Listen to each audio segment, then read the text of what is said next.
nações, povos e línguas que vivem no mundo inteiro, paz e prosperidade.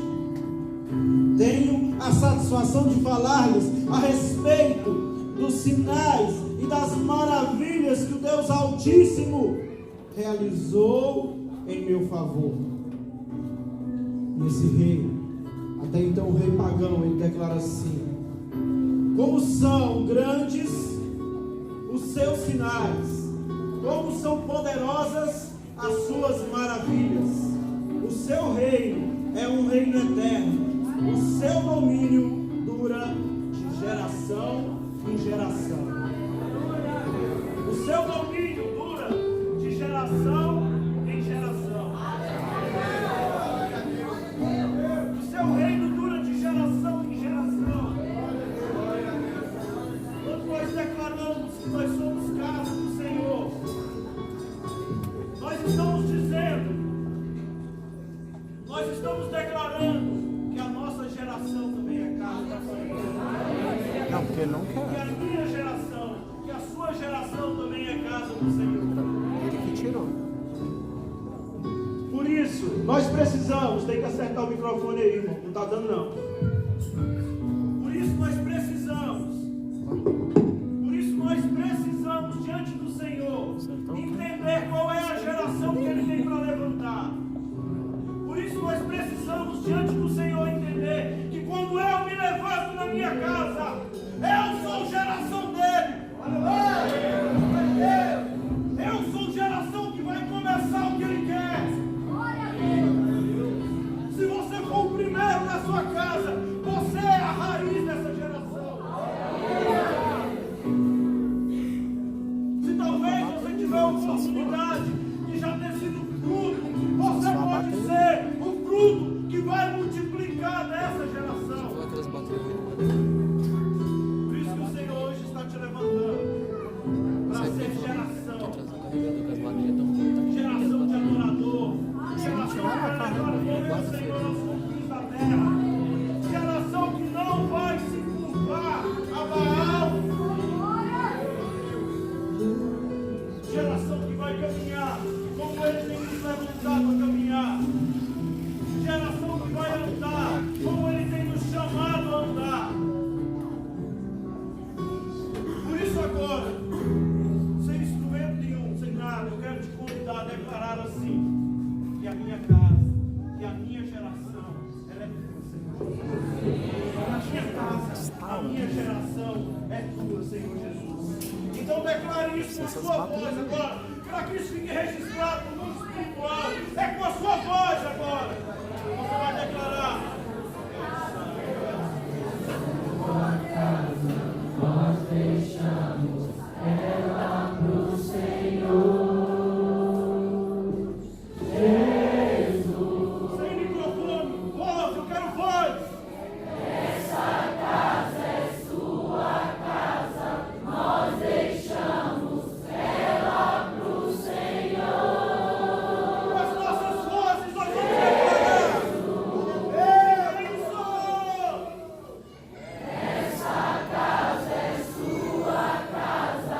Nós deixamos ela pro Senhor.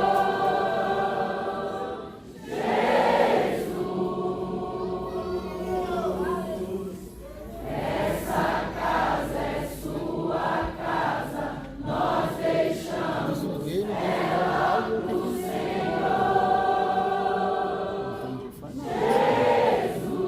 Deus, nós te pedimos essa noite, ó Pai, que a nossa vida seja a sua casa, Deus.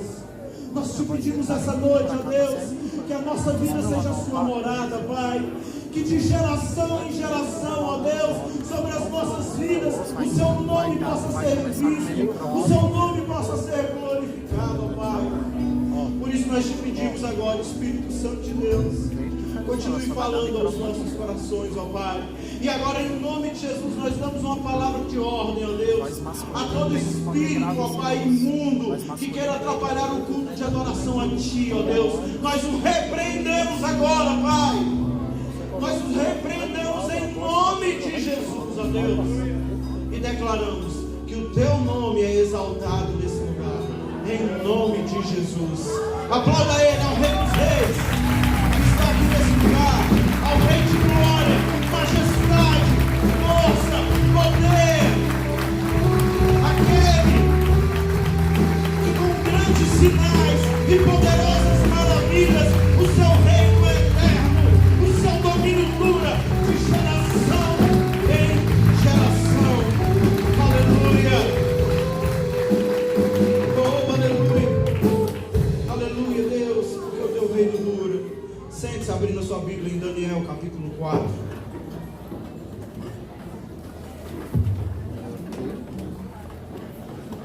Aleluia. Se você está em pé aí atrás, tem bastante lugar vazio aqui pela frente, por favor, vai entrando, vá se assentando. E antes de nós continuarmos aquilo que Deus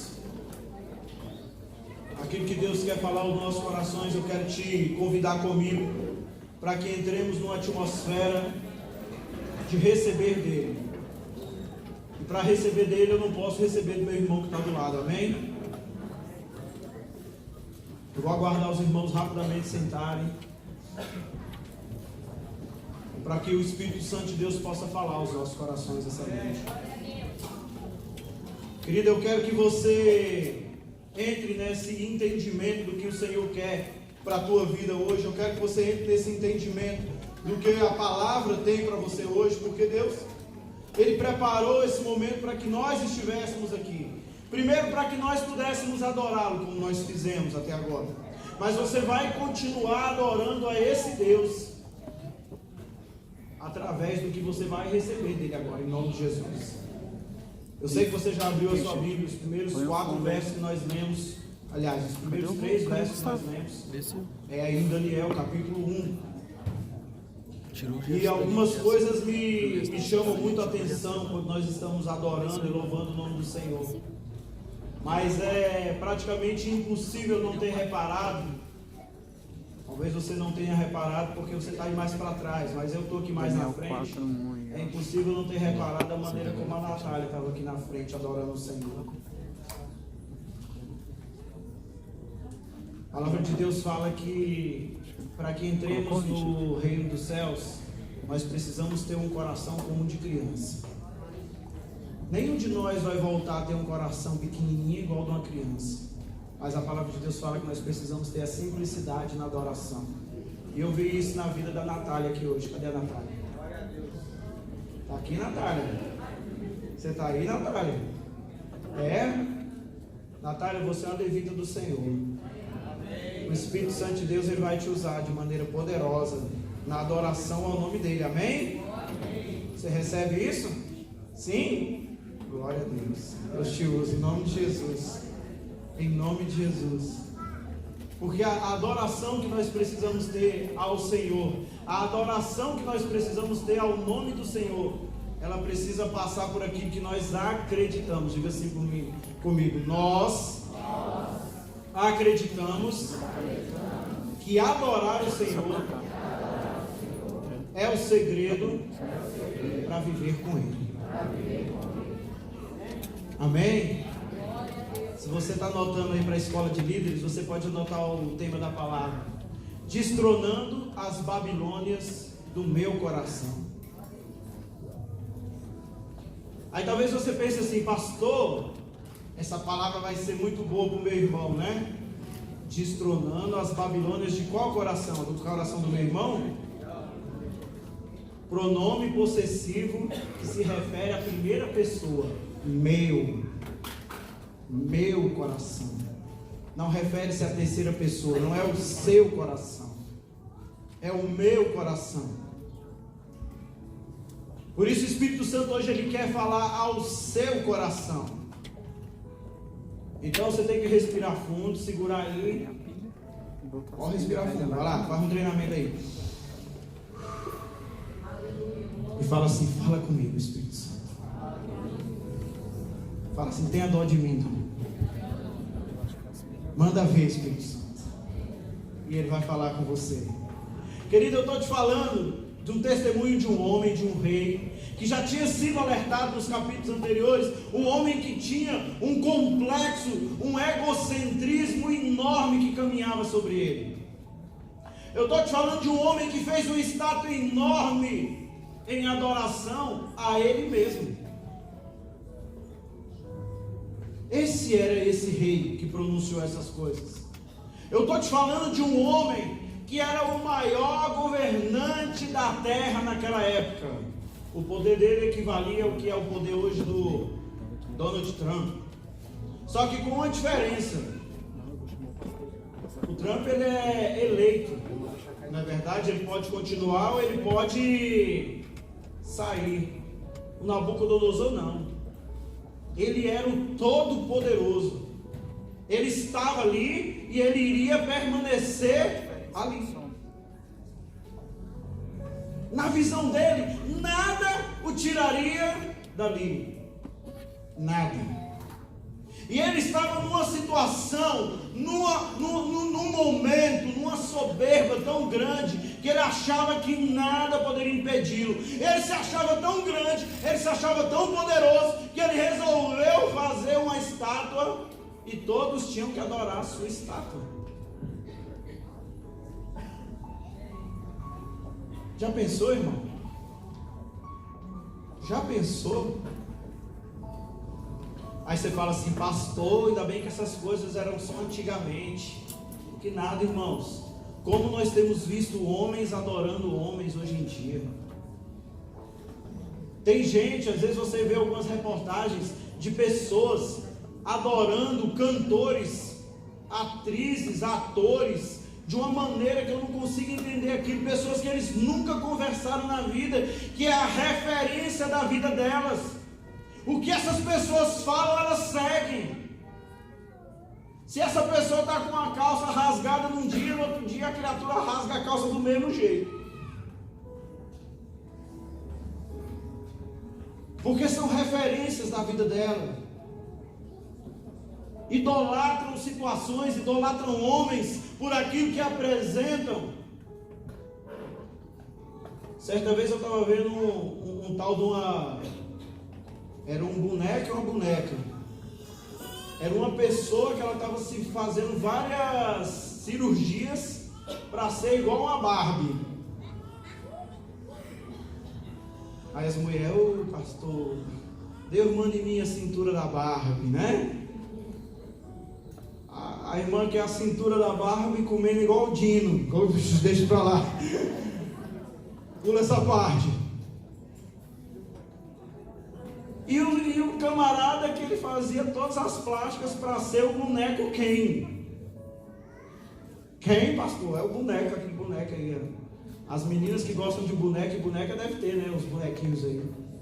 Irmãos, a loucura do ser humano é tão grande que está sendo adorado boneco. Que loucura é essa que nós estamos vivendo? Parece que o ser humano ele tem uma necessidade de adoração. E eu louvo a Deus porque nessa nossa última marcha agora nós não experimentamos isso. Glória a Deus por isso, porque não tivemos isso. Graças a Deus, não que eu tivesse visto. Pode até ter que ter acontecido, né? Mas não que eu tivesse visto. Mas a uma das marchas antigas aí, tinha gente com faixa na cabeça. Não era de Jesus, não era do cantor que vinha cantar. No meio dos crentes, irmão. No meio dos crentes.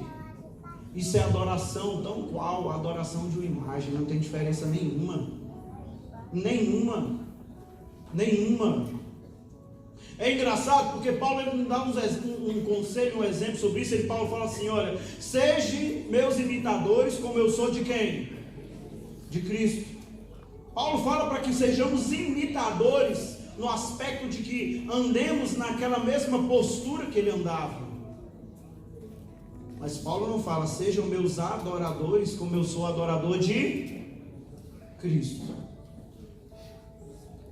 Às vezes eu vejo algumas pessoas que, nada contra, viu irmão, entendo o coração do seu pastor, entendo o que eu estou querendo dizer, mas às vezes ela abre a boca para dizer assim, meus discípulos, como se nós fôssemos donos de alguém. Jesus fala: ide e fazei discípulos por toda parte, batizando em nome do Pai, do Filho. Os discípulos são dele, irmãos. Vocês são ovelhas dele. Eu cuido de vocês porque ele não pode estar aqui no momento, mas vocês são ovelhas dele. Nenhum de vocês é posse do pastor, é posse do líder, é posse de ninguém. Nós somos posse dele. Nós somos posse dele. E diante disso, irmão, eu começo a ver um Nabucodonosor, um homem desse poderoso. Eu imagino esse homem sentando, deitando na sua cama e pensando assim: o que eu não posso fazer? Tudo que eu quero. Irmão, tem hora que eu fico pensando que ser milionário deve ser muito chato, porque o cara não planeja nada. Eu quero comprar uma Ferrari. Busca lá 3 para mim. Busca 3, né? Para se der algum problema em algum. Eu quero comprar uma fazenda. Compra logo Mato Grosso, né? Compra logo aquele negócio lá. Sabe, não tem planejamento. Irmãos, isso existem estudos que comprovam o que eu estou te dizendo. Se você conversar com essas pessoas multimilionárias, elas têm uma vida vazia. Elas não veem sentido na vida. Porque não tem que lutar por nada, ainda mais quando é um multimilionário que ele nunca teve que lutar por aquilo. Ele não entende o valor das coisas. Ele não entende o valor do que tem. Ele não entende o valor do que está nas suas mãos. Nabucodonosor foi um herdeiro assim. Então ele vira aquele menino mimado. Bom, não sei se você já teve a experiência de chegar no mercado e tá aquele menino no mercado dando aquele piti por causa de um salgadinho. Já viu aquele menino no mercado dando um piti por causa de um salgadinho? Eu quero de bacon, eu quero de bacon. O de bacon custa R$13,50, já um salgadinho desse tamanho. E o pai chega sua na hora que vê aquele R$13,50. Dá não, meu filho. O menino começa a espernear no mercado. E começa a espernear no mercado. Aí o pai, para não passar vergonha, o que faz? Vai lá e compra os R$13,50. Pisou na bola, se arrebentou. Agora ele entendeu o quê? Que toda vez que ele quiser alguma coisa, ele vai fazer o quê? Vai dar a birra, meu irmão. Toda vez ele vai dar a birra. Se na primeira vez você cedeu, perdeu o playboy. É assim que funciona. Por isso que tem gente que tem um relacionamento com Deus de birra. Quando as coisas começam a dar muito certo na vida dele, que Deus não me ama, que Deus não me ama, que Ele não me quer, que aquela igreja ninguém liga para mim, que não sei o quê. Birra, menino pequeno no mercado, achando que Deus é o nosso serviçal. Querido, Deus tem nos chamado a uma geração de maturidade na presença dEle. E de entendimento que quando Ele não me entrega algo, eu sei que Ele me ama do mesmo jeito. E que aquilo ali talvez foi livramento para a minha vida. Não é verdade? Talvez você pense assim: Deus não me deu ainda a minha Ferrari. Tenho orado tanto pela minha Ferrari. Talvez Deus não te deu tua Ferrari porque tu não tem juízo. E vai colocar 300 km na sua Ferrari e vai morrer na primeira volta. Está entendendo como é que funciona a coisa? E eu estou te falando isso de coisas absurdas para que você entenda as coisas práticas. Como assim, pastor? A coisa prática? Deixa eu te dizer uma coisa. Eu e você, nós só podemos abrir mão daquilo que nós temos. Vou te dar um exemplo disso. Não tenho tempo de ler todos os textos, mas eu quero te dar um exemplo disso. Quando Jesus chama Pedro e Tiago para serem discípulos, Jesus está na beira da praia, eles estavam pescando, eles passaram a noite toda pescando, não tinham pescado nada. E Jesus fala: olha, entra no barco, vai ali naquele lugar e joga a rede. Aí Pedro fala assim: esse cara é doido. Passei a noite toda aí, não tem peixe aí não, Jesus, tem jeito não. Jesus fala, vai. O que Pedro faz? Pedro vai. E a palavra de Deus fala que Pedro daqui a pouco começa a gritar, vem outro barco, que eu não estou dando conta de puxar a rede, de tanto peixe que tem aqui. E teve que ir outro barco para trazer o peixe, de tal forma que as redes já estavam rasgando. Amém. Aleluia. De tanto peixe que tinha. Aí quando volta, aquele peixe que talvez desse para que ele vivesse mais de anos só daquela pesca, por aquela venda. Aí sabe o que a palavra de Deus fala? Diante de toda aquela fartura, Jesus olha para Pedro, para Tiago, para João e fala assim, venham, sigam-me. E a palavra de Deus fala que eles fazem o quê? Largam tudo.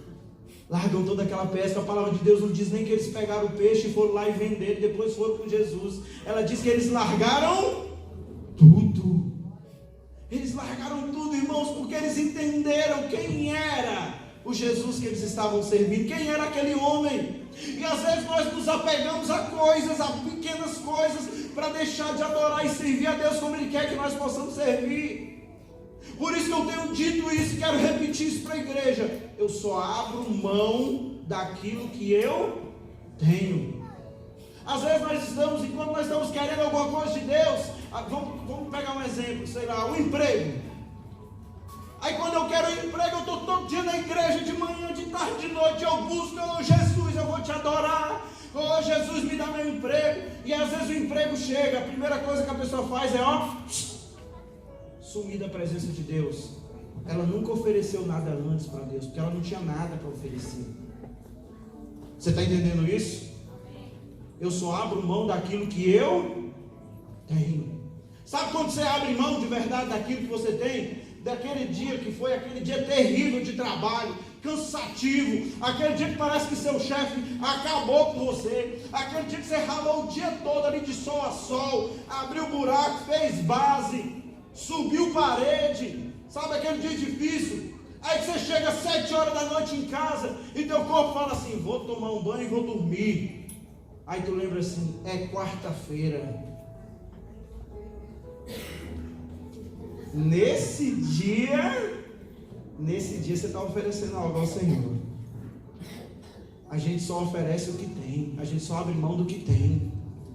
Aí nesse dia tu pega, Senhor, me honra agora, e vai lá e se arruma e vem adorar o Senhor, e adora de verdade, e Ele te supre naquilo que você precisa.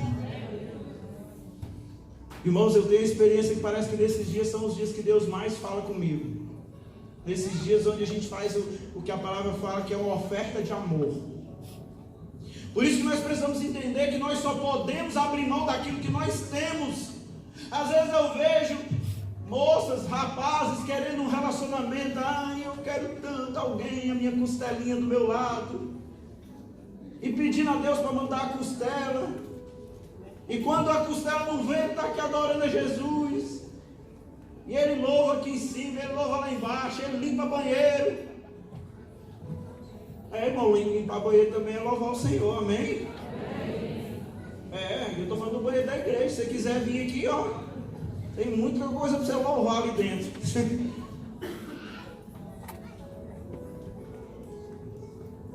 E ele vem e faz tudo isso. Aí quando a costelinha dele chega, ele passa um molho barbecue nela e some, irmão, da presença do Senhor. Some da presença do Senhor. Deixa eu te falar uma coisa. Se você não tiver o seu relacionamento plantado no altar do Senhor, você pode ter certeza que você está caminhando para o fracasso do seu casamento. Quem sustenta a sua casa não é a beleza de um de outro, porque um dia tudo isso aí vai virar mochiba, meu irmão e minha irmã. Mais cedo ou mais tarde não tem jeito de escapar.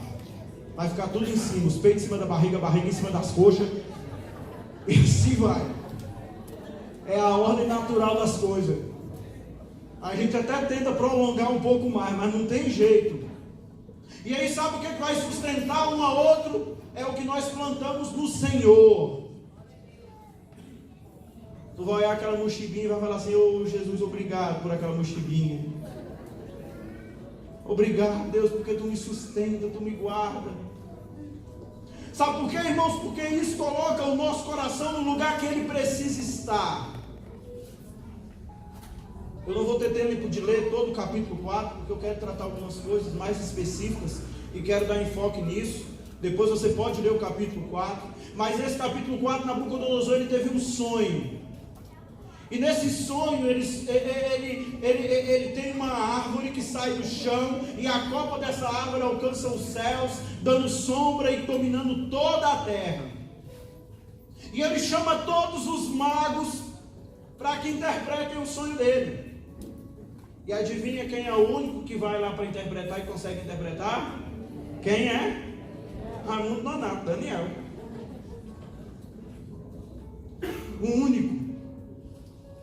Sabe quem é Daniel? O mesmo que há um tempo atrás ele tinha jogado da cova dos leões. Daniel era o profeta daquela geração. Só que Daniel era o profeta que falava o que Deus queria que falasse. Não era que falasse o que era bonito aos ouvidos.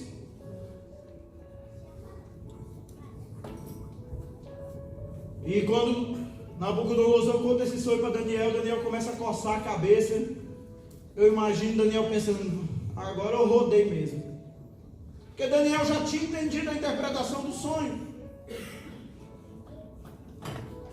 E aí Daniel começa a falar, e agora? O que eu vou falar? Eu vou falar o que eu preciso falar. E eu quero abrir um parênteses aqui para falar com vocês sobre algo chamado amizade. Quantos aqui tem amigos? Levanta a sua mão. Alto, levanta alto. Amém. Um amigo que ama o outro, ele não diz o que o outro quer ouvir, ele diz o que o outro precisa ouvir. E um amigo de verdade, ele precisa ter coragem de fazer isso. Porque a tendência do amigo, entre aspas, é ocultar algumas coisas, né? Miga, sua louca, larga logo esse homem. Miga, sua louca, isso não vale nada não. Vai ser feliz. Não é isso o conselho que o mundo dá? É ou não é verdade?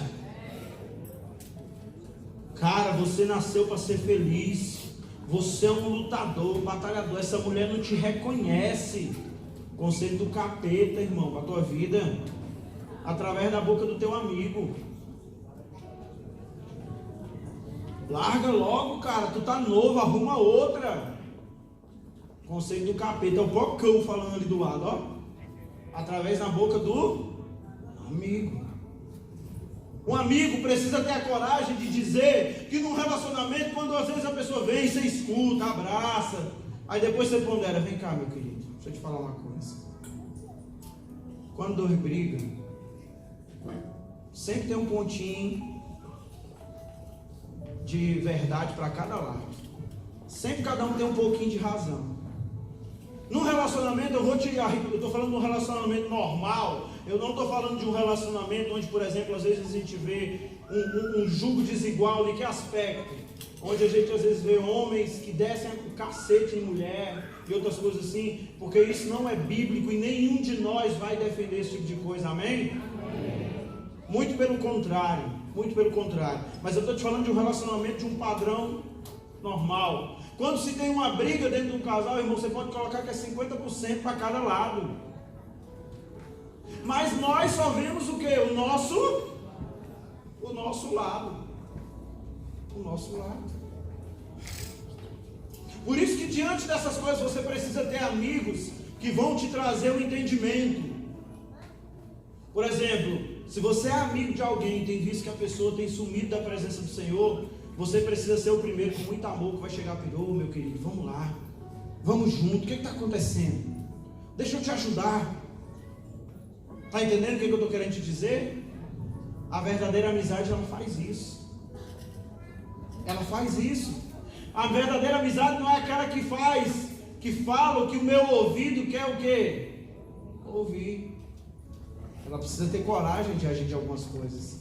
Então, voltando para Daniel, que era o profeta, que precisava ter a coragem de falar o que Deus estava dizendo ali naquele momento, que precisava ter a coragem de falar o que Deus queria dizer. Então Daniel, ele interpreta o sonho a partir do verso 19. Olha o que Daniel fala. Então Daniel, também chamado de Beltesazar, ficou estarrecido por algum tempo, e os seus pensamentos o deixaram aterrorizados. Então o rei disse: Beltesazar, não deixe que o sonho ou a sua interpretação o assuste.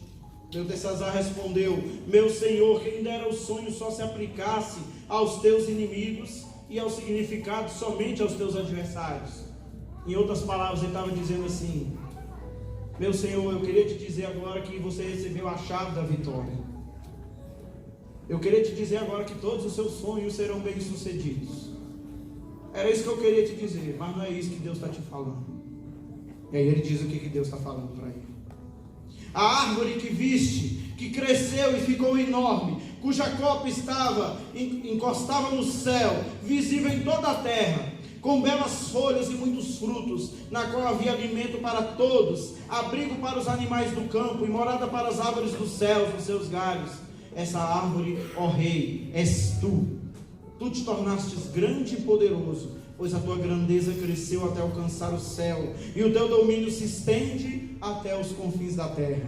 Aí você fala assim: que sonho bonito, que interpretação bonita. Siga o texto. E tu, ó rei, viste também uma sentinela, o anjo que descia do céu e dizia: derrubem a árvore e destruam-na, mas deixem-lhe o toco e as suas raízes, presos com ferro e bronze. Fique ele no chão em meio à relva do campo. Ele será molhado com o orvalho do céu e viverá com os animais selvagens, até que se passem 7 tempos. Esta interpretação, ó rei, e este é o decreto que o Altíssimo emitiu contra o rei, meu senhor. Tu serás expulso do meio dos homens e viverá como os animais selvagens. Comerá capim como os bois e te molhará como o orvalho do céu. Passarão 7 tempos até que admitas que o Altíssimo domina sobre os reinos dos homens e dá a quem quer. A ordem para deixar o toco da árvore com as raízes significa que o teu reino será devolvido quando reconhecerem que os céus dominam. Portanto, ó rei, aceita o meu conselho, renuncia os teus pecados e a tua maldade, pratica a justiça e tem compaixão dos necessitados. Talvez então continues a viver em paz. Irmãos, que interpretação terrível é essa? E naquele momento, é engraçado porque Nabucodonosor, ele recebe a interpretação, ele entende a interpretação, mas se você continuar a ler o texto, você vai ver que ele continuou a viver normal. Vida que segue. Deus às vezes já me deu algumas experiências de algumas coisas, e de falar algo para algumas pessoas, e que essas coisas depois vieram a acontecer. Deixa eu te dizer o que eu entendo de revelação pelo que a palavra de Deus me diz que é. Nenhuma revelação vem na minha vida simplesmente para mostrar os detalhes sórdidos da minha vida. Uma revelação vem diante da minha vida para que eu mude o padrão pelo qual eu estou caminhando por ele. Você consegue entender isso? Revelação que não tem esse objetivo é revelamento, não é revelação. Ela serve para quê? Se não edifica a pessoa, se não edifica a igreja, ela serve para quê? Uma revelação, quando ela vem e quando ela acontece, ela serve para que possamos mudar o rumo pelo qual nós estamos andando. Nesse tempo de ministério, nesse altar, em outros, onde já estive ministrando, Deus já me usou. E algumas pessoas muito próximas, às vezes, de Deus, às vezes me mostram isso até em alguns sonhos, em algumas visões abertas. E eu tenho muita responsabilidade quando eu falo com a pessoa, porque eu não quero falar o que eu acho, o que eu penso, eu quero falar o que Deus mandou que eu fale. O que eu penso eu guardo para mim. Guardo aqui dentro do meu coração. E guardo para mim. Não compartilho nem com minha esposa às vezes. Mas eu quero falar o que Deus quer que eu fale. E irmãos, às vezes nós estamos andando em alguns rumos, em alguns caminhos, que não precisa nem de profecia para saber que aquilo ali vai dar em quê? Em morte. Às vezes eu vejo alguns jovens que o coração, quando ele é novo, ele é do Senhor, ele pertence ao Senhor, ele busca o Senhor, mas ele deixa com que a vaidade, ele deixa com que a soberba passe no coração dele de tal forma que ele abandona Deus de tal maneira que ele não consegue mais viver uma vida de intimidade com Deus. E aí ele chega a um determinado ponto que ele pensa assim: eu não preciso mais de Deus para nada, eu não preciso mais da igreja para nada, eu não preciso mais desse povo para nada. E aí nesse momento você se torna uma árvore como Nabucodonosor, uma árvore que cresceu, ficou frondosa, e naquele momento que era para dar fruto, que era para alimentar outros, ela resolveu alimentar a ela mesma. E aí quando desce um anjo do céu e fala assim: olha, você precisa mudar de vida, senão eu vou te arrancar. E Nabucodonosor ainda teve sorte, entre aspas, porque a palavra para ele foi que disse que ele ia ser cortado onde? No topo. Ainda ia ficar um pouquinho de caule e ia ficar o quê? A raiz. Ou seja, ele ainda tinha condição de brotar novamente. Ele ainda teria condição de brotar novamente. Mas eu tenho visto palavras, profecias que chegam para pessoas que se ela não mudar o rumo da vida dela é morte, não vai nem cortar no topo. E quantas, irmãos, eu já vi acontecer? Quantas?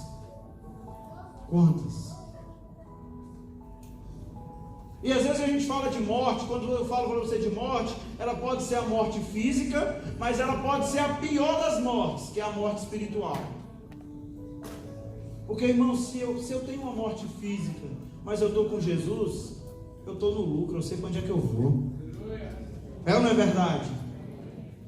Mas se eu tenho uma morte espiritual e depois automaticamente vai acontecer a morte física, eu perdi tudo, eu plantei tudo errado, eu caminhei por lugares que eu não conseguia imaginar por onde caminhar, eu andei por lugares que talvez eu não podia, digamos assim, entrar.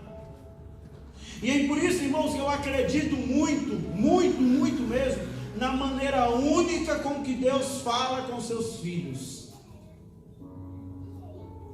Acredito muito nisso. Existem determinadas coisas que Deus fala para mim, Anderson, não para mim, o pastor. Existem coisas que Deus fala para o Edson. Existem coisas que Deus fala para o Divino. Existem coisas que Deus fala para a Geisa, para o Ronaldo, para o Davi, para o Gabriel, para o Pepeta. Como assim, pastor? Tem coisas que Deus vai me proibir de fazer, porque a minha estrutura não aguenta aquilo. Porque se eu andar por aquele caminho, eu vou me arrebentar. Então Deus chega para mim e fala assim: olha, Anderson, para você isso aqui não dá não. Essa roupa aqui, fulano, para você ela não dá não. Porque quando você coloca essa roupa aqui, sobre o seu coração acontece alguma coisa que aí só conhece você e Deus. Então não use. Quantos estão compreendendo o que o Espírito está falando aqui conosco? Mas isso não é doutrina. Isso é o que Deus fala para cada um. Isso é o que Deus fala para cada um. Irmãos, teve uma época na minha vida que Deus me proibiu de comprar a roupa do Corinthians. E eu entendi por quê. Está vendo só? Está vendo? Deus ainda levanta os fofoqueiros para ficar com a língua comprida, acusando o pastor. Está vendo? Queima Jesus essa língua grande.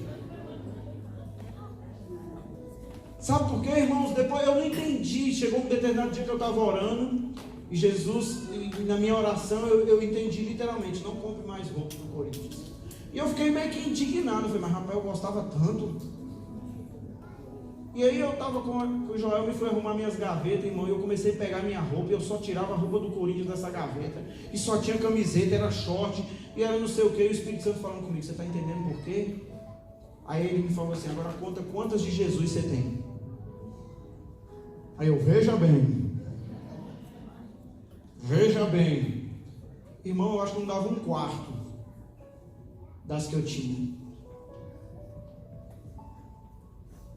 E aí eu fiz um propósito com Deus de durante 2 anos não comprar nada. De lá pra cá, acho que foi em 2013 isso. De lá pra cá eu nunca mais comprei. Porque eu tenho, eu ganhei. Inclusive é a dica, viu, irmão? Se você quiser me abençoar, eu não posso comprar não, mas você pode me dar, tá bom? Então, fica à vontade. Tá bom? Não tem receio. Tá? Mas brincadeira à parte. E aí, então isso é doutrina. Então ninguém agora mais pode comprar a blusa do Vasco, a blusa do Flamengo. Eu vou comprar mesmo não, porque né, não testifica, mas tudo bem, se tu gosta. Isso é uma palavra de sabedoria. Mas o que eu estou querendo te dizer não é isso. Mas Deus disse isso para mim, irmãos. Eu não posso pegar e transformar isso numa doutrina. Você está entendendo a diferença disso? E por que a gente tem visto tanta heresia no nosso meio cristão? Porque nós estamos transformando experiências pessoais com Deus em doutrina. E aí a gente começa a ver cada absurdo por aí. Um dia desse eu estava vendo no Facebook, tinha uma live no Facebook, e tinha um grupo com a roda de um povo de branco. No meio da roda tinha um prato. Ao redor do prato um monte de vela. Aí eu pensei, é despacho, né? Tu olha, isso ali é o quê? É ou não é despacho? Aí não, estava lá, pastor fulano de tal, está guardando o seu nome para colocar no candelabro do prato fundo da oração.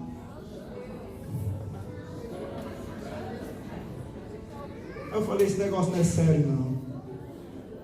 Eu falei, esse trem não é sério não. Eu falei, isso é macumba no meio dos crentes, irmão. Não tem outro nome para isso, não. Sabe, um sincretismo, umas loucuras que nós temos visto. Umas coisas que às vezes nos afastam da presença do Senhor. Coisas que talvez Deus falou para mim. Por exemplo, quer ver um exemplo de uma coisa que eu gosto muito? Por exemplo, eu gosto muito de orar no monte. Porque eu acho o monte um lugar de tranquilidade. É ou não é verdade? Quando a gente vai ali para o monte, eu gosto muito de estar ali, de estar orando. Ali a gente profetiza na cidade inteira, eu gosto. Mas teve uma vez que eu fui orar no monte, lá no Setoró. No Setoró? Não, no Penorte. No Penorte. É no Penorte, é mais para baixo ali. Mano, eu subi no monte. Aí quando você subia no monte, já tinha umas rodinhas, tinha tipo uns orador profissional. Ele já ficava te esperando. Aí tu apareceu no monte, ele já vinha, eis que te digo, eu, Jesus. E ali naquela igreja, aqui naquele monte começou a existir uma igreja. Montaram uma igreja, arrumaram uma barraca, tinha culto. Porque diz que Deus só falava ali naquele monte. Irmão, que doideira é essa? Porque Deus fala comigo naquele lugar, quer dizer que Ele só fala comigo agora se eu estiver naquele lugar. Está entendendo o que eu estou querendo falar? Não vamos transformar em doutrina aquilo que Deus nos fala de maneira individual. Eu vou falar, irmão, Deus já me pediu algumas doideiras, umas vezes, umas loucuras. Mas eu sabia que era coisa para aquele momento. Eu até oriento aqui na igreja, nas gravações, para que a gente não grave momento de ministração aqui. Por quê? Porque momento de ministração, na minha visão, não é para quem está em casa. Momento de ministração é para quem está aqui, ó. É para quem veio, para quem está aqui recebendo. Porque às vezes acontecem coisas aqui que quem está movido na unção, ela entende do que está acontecendo. É ou não é verdade? Mas quando está lá, a pessoa está olhando no vídeo, aí passa no Instagram e aquele negócio ali, que é isso aqui? Talvez está igual nós, olhando no prato fundo com as velas, sem entender nada do que está acontecendo. Por isso nós precisamos caminhar numa forma, da maneira como nós temos visto aqui, dessa revelação como Deus tem feito, porque Deus, quando Ele nos entrega uma palavra, é uma palavra de vida, irmãos, e nós precisamos de vida. Não há mais tempo para brincar com o Senhor. Não há mais tempo para você não se envolver com a obra do Senhor. Deus está te chamando para um envolvimento. Você só vai salvar a sua vida quando você perder a sua vida. Poxa, pastor, quem disse isso não foi eu não, foi Jesus. Quem quiser ganhar a sua vida, perdê-la-á. Eu só vou ganhar a minha vida, eu só vou ter a salvação que eu preciso com o Senhor se eu estiver disposto a perder. Eu só entrego aquilo que eu tenho. Deixa eu te falar uma coisa. Deus não te chamou para vir para a igreja para assistir o culto. Deus não te chamou para chegar aqui e ficar com a cabeça assim pensando: gente, será que o Brasil ganhou? O Peru não ganhou? Inclusive quero falar para os crentes que estavam aqui no horário que ele ganhou, viu? Você que já sabe do resultado, se converta dos maus caminhos.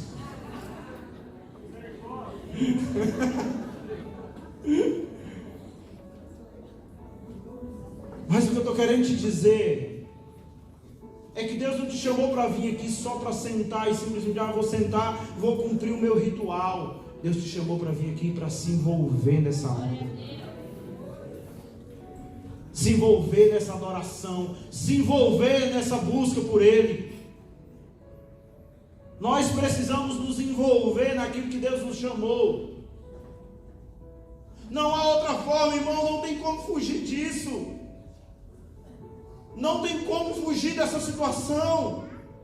Daniel, ele teve coragem de ser luz no meio daquelas trevas. E é engraçado porque Nabucodonosor, ele não se converteu dos maus caminhos dele. Ele seguiu naquela vida errada, naquela vida torta. E sabe o que a palavra de Deus fala que aconteceu com Nabucodonosor? Durante 7 anos Nabucodonosor viveu como um animal no campo. Você pode ter certeza que se fôssemos colocar nos nossos dias atuais, ele deu um surto psicopático. Aos olhos humanos, aos olhos clínicos. E ele começou a viver na relva, como a palavra tinha declarado, de tal maneira que teve que ser preso a correntes. Isso na época era muito normal, quando a pessoa tinha um surto psicopático. Preso a corrente. Sabe quando a história de Nabucodonosor mudou? Quando ele teve a condição de olhar para os céus e reconhecer quem era Deus na vida dele. Talvez hoje Deus está te dizendo: a sua história ainda não mudou, porque verdadeiramente, com o seu coração aberto, você nunca teve condição de olhar para o céu e reconhecer quem é Deus na sua vida.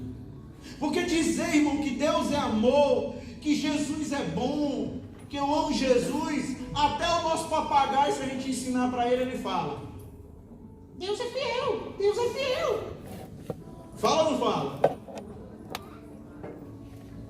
Falar, até o papagaio fala. Viver é o nosso desafio. Viver que Deus é fiel é que é a verdade. Ter a coragem naquela hora de que pago a conta ou entrego o dízimo? Pago a conta ou entrego o que tenho que entregar? Ter a coragem de dizer: Deus é fiel, e entregar o dízimo. O papagaio segue a vida e continua dizendo: Deus é fiel, Deus é fiel. Irmãos, eu posso falar sobre isso com o coração aberto para vocês, porque tanto eu quanto a minha esposa, nós somos pastores que estamos no ministério porque amamos. Temos uma jornada dura de trabalho.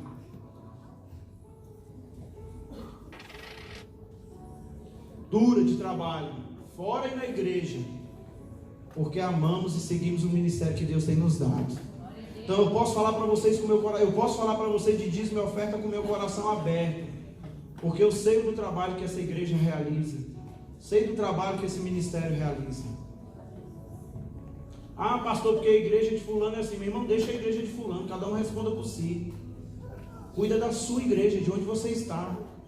Conheça onde você está. Está entendendo isso? Está entendendo isso?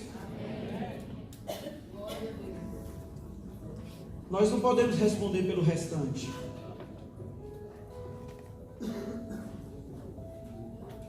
Hoje eu vi uma irmã, uma crente, colocando que a igreja, que quando as pessoas estavam com frio, quem abriu as portas do estádio foram os times de futebol e não foi a igreja. Estou vontade de escrever para essa irmã, qual igreja que você está frequentando? Então muda de igreja, irmã. Que tem alguma coisa errada na igreja que você está frequentando mesmo. Mas você não tem autoridade para dizer sobre todas as outras, do que elas fazem, do que elas não fazem. Está entendendo isso? Por isso que Deus está nos chamando a nos destronarmos daquilo que toma o lugar de Deus no nosso coração. Se é o dinheiro que toma o lugar de Deus no seu coração, abre mão disso. Você não vai levar o seu dinheiro para o céu. Não vai levar. Irmão, não estou te falando que nós temos que fazer voto de pobreza, porque isso não é bíblico. Amém? Mas se o dinheiro é o que é mais importante na sua vida, você vai viver para ele. Não vai viver para Deus.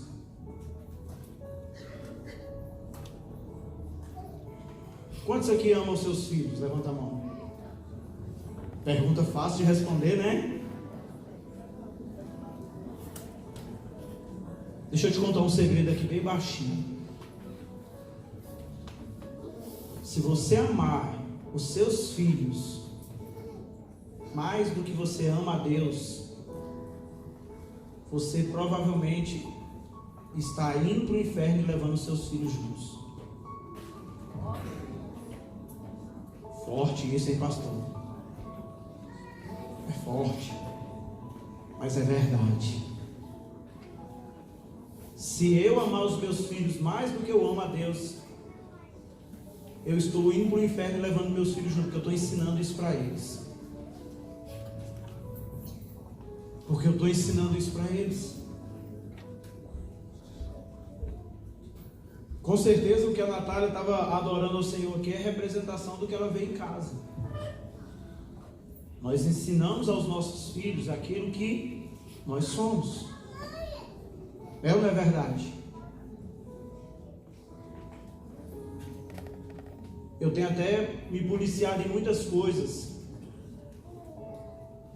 Essa semana mesmo, bateu alguém lá em casa e um dos meninos falou assim: não, eu vou falar que você não está falando. Não, você vai falar que eu estou deitado, que eu não vou atender agora não. Você vai falar a verdade. Não tem que falar outra coisa. Que agora eu não posso. Simples e claro. Para que nós vamos inventar uma coisa? É ou não é verdade? Aí eles pararam e pensaram assim: é mesmo, né? E vida que segue. Por isso Deus tem nos levantado como uma geração, para que eu seja a casa do Senhor, para que eu derrube a Babilônia do meu coração. Eu preciso ter coragem de ser essa geração, essa casa que vai andar de geração em geração com Ele. Mas para isso eu tenho que destronar aquilo que eu ocupo o primeiro lugar da minha vida. Se o seu trabalho é o mais importante da sua vida, destrone o seu trabalho do seu coração. Destrone.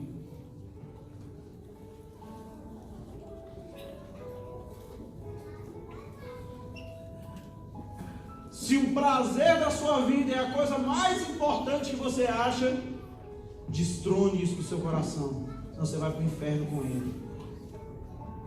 Nós precisamos ter coragem de destronar aquilo que ocupa o primeiro lugar do meu coração, porque o primeiro lugar do meu coração, quem tem que ocupar é o Senhor.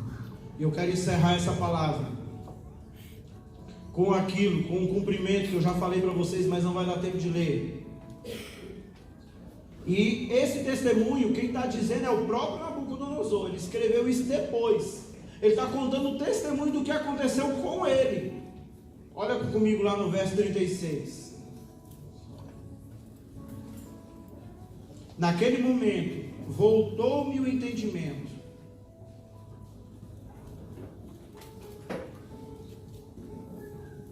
eu ver aqui, eu acho que eu quero um pouquinho antes.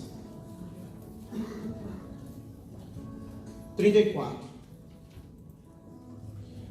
Ao fim daquele período, eu, Nabucodonosor, ou seja, ele está contando o testemunho dele, levantei os olhos aos céus e percebi que o meu entendimento tinha voltado. O que ele fez?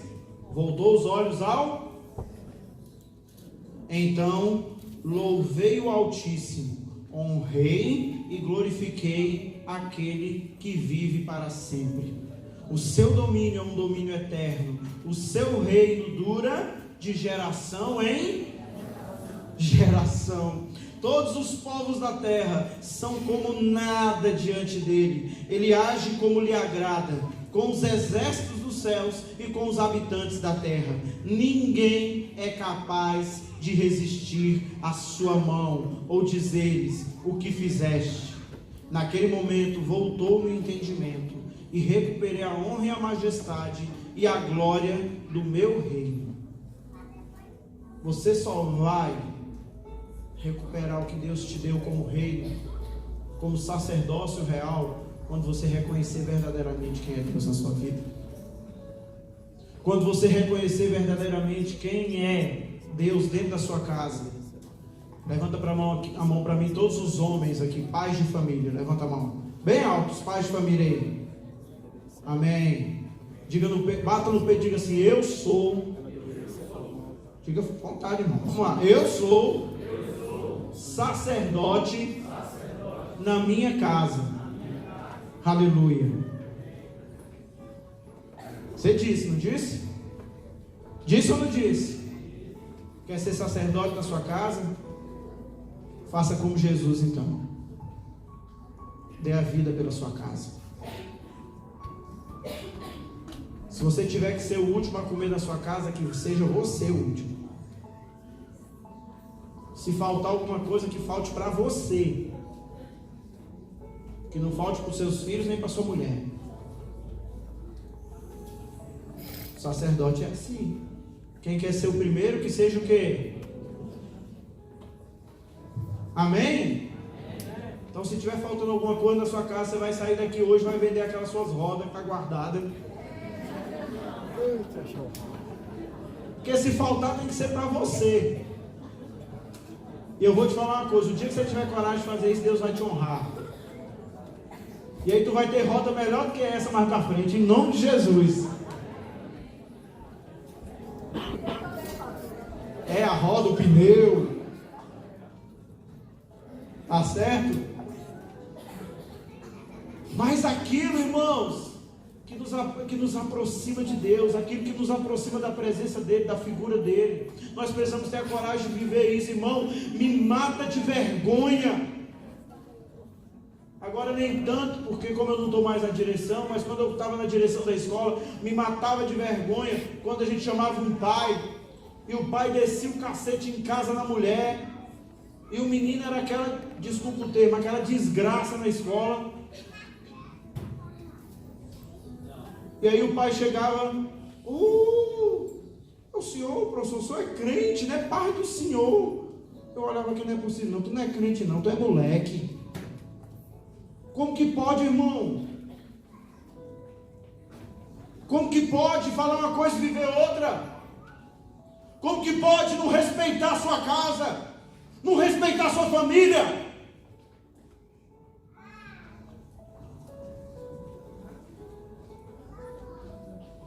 As mulheres pensaram que ia ficar só para os homens, né? Pensaram que ia ser... Levanta a mão para mim agora, as matriarcas da casa. Alto, levanta a mão alto. Agora diga assim comigo: eu sou companheira idônea, mulher sábia, que edifica a minha casa. Amém. Você que disse. Foi ou não foi? Você que falou. A mulher sábia não fica dando pitizinho porque não comprou o vestido que queria. A mulher sábia não fica andando, estou emburrada Por que não comprei aquele vestido que eu queria, que era de marca?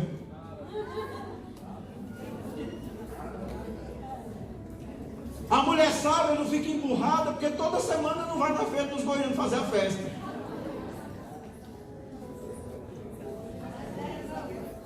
Tá entendendo? A mulher sábia não usa o sabão do mês todo numa lavada de roupa para andar mais rápido.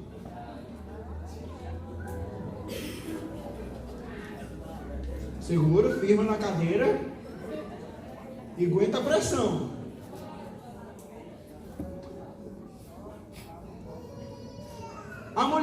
Uma mulher sábia, podendo fazer e podendo economizar, ela não gasta para outra fazer.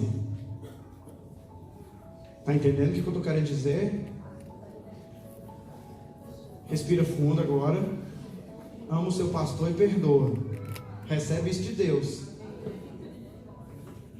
Mesmo porque eu não conheço o que você está fazendo com sabão na sua casa. Então, se isso é para tu, recebe de Deus. Irmãos, nós precisamos caminhar dessa forma. Nós precisamos caminhar desse jeito. Então os filhos pensaram que ia escapar também, né? Levanta a mão se você é filho que namora com o papai e com a mamãe. Glória a Deus. Glória a Deus. Então diga assim comigo: eu honro o meu pai e a minha mãe. Um filho que honra o pai e a mãe estuda. Não fica de recuperação o tempo todo. Vocês dão glória, né? Eu digo vocês, viu? Um filho que honra o pai e a mãe não fica fazendo com que o pai e a mãe toda semana seja chamado na escola. E não é para receber elogio, não. Vou te falar uma coisa. Se os professores sabem o nome do seu filho, das duas uma. Ou ele é muito bom, ou ele é o próprio na sala de aula. Ainda mais quando ele estuda na escola grande. Não tem meio termo. Ou conhece os bons, ou conhece... Mas falando sério, filhos, olhem para cá. Honre o esforço. Cadê os filhos? Estão olhando para mim por quê? Ah, tá, obrigado. Honre o esforço do seu pai e da sua mãe. A maioria deles não teve a oportunidade de estudar como você está tendo hoje. Honre, estude, brigue para ser o primeiro da sua sala, não é o primeiro da merenda, não. Para ser o primeiro em nota. Tem gente que quando fala que é galinhada é o primeiro a chegar na porta da merenda, né? Hoje é galinhada, solta professor, solta professor. Deus é mais. Tem essa mesma vontade para ser o primeiro na nota, para querer tirar a melhor nota. Porque você está tirando é para você, não é para o seu pai não. Lá em casa a pressão é grande. Na hora que chega com 8, 7,5, o menino já vem se tremendo. Estou falando sério, irmão. Aí ele chega com 7,5, eu sabia que o senhor não ia gostar. Eu falei, eu? Claro que eu não vou gostar. É para você que você está estudando, não é para mim, não.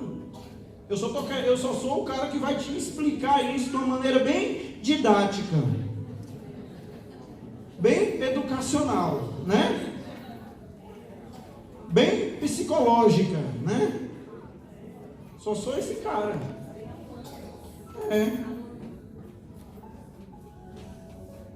Porque você está fazendo isso é para você mesmo, é para o seu bem, é para o seu entendimento. Então, irmãos, quando nós tivermos a coragem de destronar isso dos nossos corações, Deus vai fazer a diferença dentro da nossa casa, dentro da nossa família, dentro de cada um de nós. Por isso Ele quer quebrar aquilo que nos afasta da presença dEle.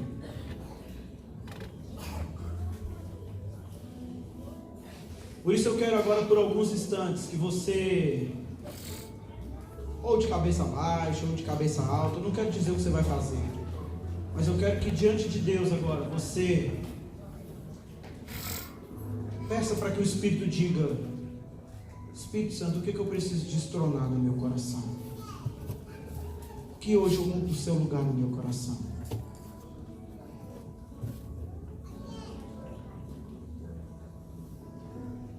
Deixa eu te ajudar nessa pergunta.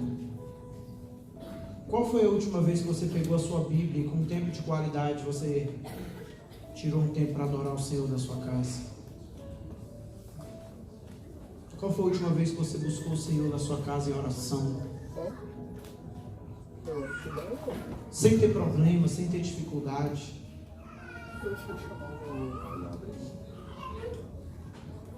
Enquanto a equipe de louvor vem subindo para cá, você vai buscando isso no Senhor, na presença dEle. Na hora, calma.